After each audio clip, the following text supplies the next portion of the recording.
So nam ndanestand ke bhuti nam ndathengisa iinkukhu ke mna ke. In fact nam ndaqala kulaa nto kuthengisa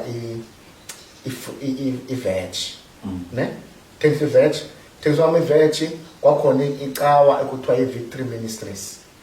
Okay, ngabe Cotswold. Ya isangenele secondary hall. Kwakukhona ke umntu phaya owayenefama owayekhonza kulaa cawa. So laa mntu waphaya ndamdityaniswa ngupastor Zimkhitha Peter. Siyambulela naye pastor ngomdibanisi. Yeah. And she got married to my friend. Ayanda Peter. Naye wadityaniswa nguwe. And there's a spat ke. Yeah. So then okay naphela ndithenga o30 bamaqanda.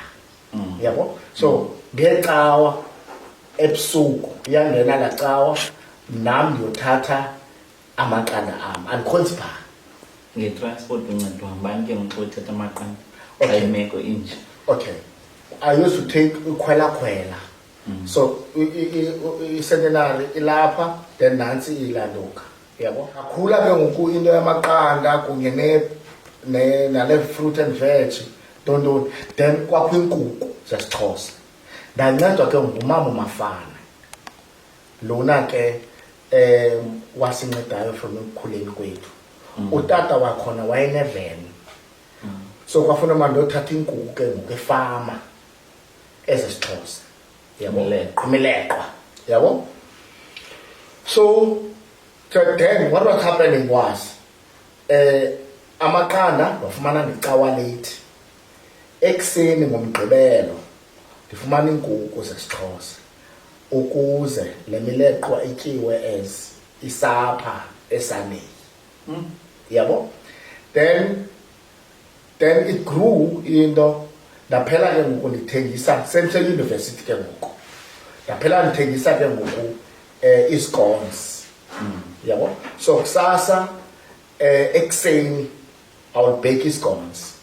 Mna ndihlala kwenye indlu then next kwakukho istove pha next kwakukho istove. So sisathetha phaa elalini bomvu sisapha elalini banesitovu bona bayendlela kabe naso mna xesha. Now kwenzeka into yoba mandimnike ngoku lo mntu ilaa nto umbane ndicela jatsa isitovu. Ewe kaloku uzawubhaka yabo.